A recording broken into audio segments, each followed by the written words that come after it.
बिहार में मल्लाहों की ताकत क्या है?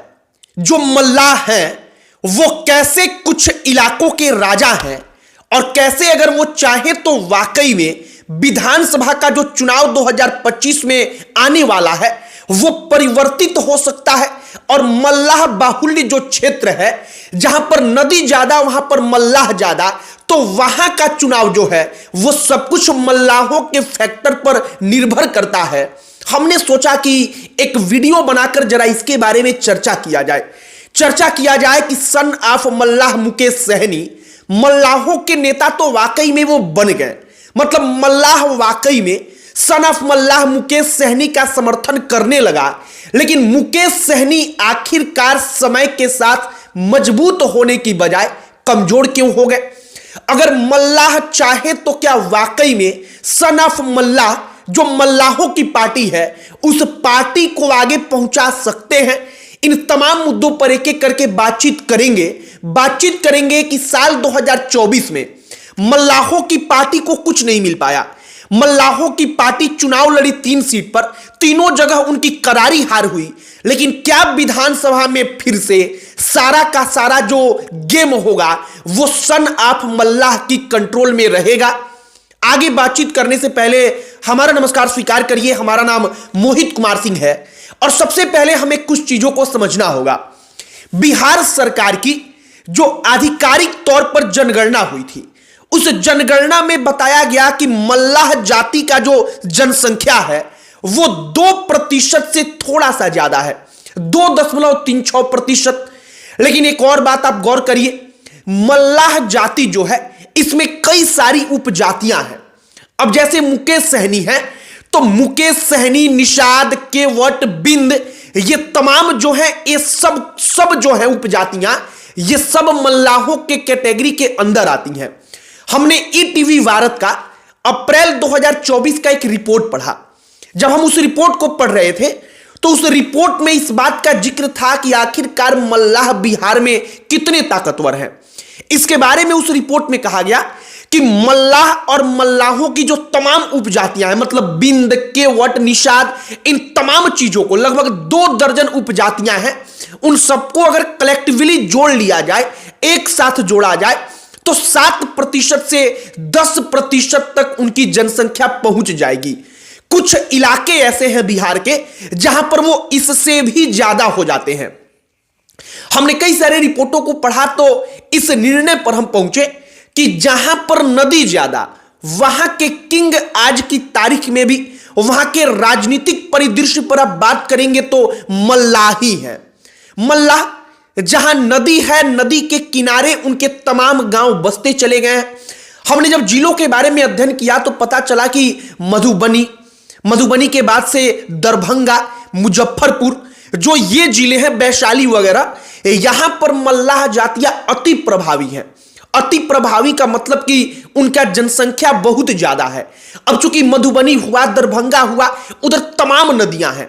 और हमने आपको एक बात कहा कि जहां नदी ज्यादा वहां पर मल्लाह ज्यादा, और जहां पर मल्लाह जाता तो निश्चित तौर पर राजनीति में उनकी सहभागिता ज्यादा, मतलब वोटर तो वो ज्यादा है ही, भले ही उनके पास हर जगह पर नेता नहीं है।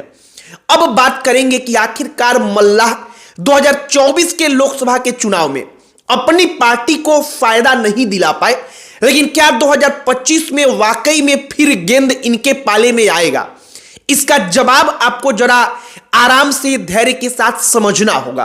केवल सुनने से काम नहीं चलेगा। समझना इसलिए होगा क्योंकि अगर मुकेश सहनी अकेले मल्लाहों की पार्टी बनाकर चुनाव लड़ ले तो यह बात 100% सही है कि वो 1 सीट भी नहीं जीत पाएंगे। लेकिन मुकेश सहनी के पास वो ताकत है कि अगर किसी एक के पास जाकर वो खड़े हो जाते हैं तो उसको 11 बना सकते हैं। 11 कैसे, आप समझिए। जो मल्लाह जातियां हैं, मतलब केवट, बिंद, निषाद, जो ये तमाम उपजातियां हैं, अगर ये एक साथ मिलकर किसी एक को वोट करें, किसी एक पार्टी को, तो उस पार्टी का जो वोटिंग प्रतिशत होगा, शेयर होगा, वो ऊपर बढ़ेगा। मुकेश सहनी इस वक्त पर अगर बिहार में कहा जाए कि वाकई में मल्लाहों का सबसे बड़ा नेता कौन है, तो इसमें कोई संदेह नहीं कि मुकेश सहनी है। लेकिन बात वही है कि अब चूंकि मल्लाहों के आप सामाजिक परिवेश पर गौर करेंगे तो इन जातियों में शिक्षा का स्तर बेहद कम है। शिक्षा के स्तर के बाद अगर आप बात करेंगे पैसे का, तो शिक्षा नहीं है तो गरीबी भी इनमें ज्यादा है, और इसके कारण उनका प्रभाव जो है जिन इलाके में ये अच्छे खासे संख्या में है वहां पर भी कमजोर पड़ जाता है। राजनीति में कहा जाता है कि जो जितना वोकल है उसका उतना प्रभाव रहता है। अब चूंकि इनके पास गरीबी है, इनके पास शिक्षा नहीं है, तो ये ज्यादा बोल नहीं पाते, ये वोकल नहीं है। इसके कारण इनका वोट प्रतिशत जिस इलाके में है वहां पर भी इनके बारे में ज्यादा चर्चा नहीं हो पाती। हालांकि मुकेश सहनी के आने के बाद से जो तमाम ये स्थितियां हैं वो बदलनी शुरू हुई हैं। हमने मल्लाहों के बारे में जब डेटा वगैरह पर गौर करना शुरू किया तो मुकेश सहनी की पार्टी ये दावा करती है कि 14% तक हम हैं।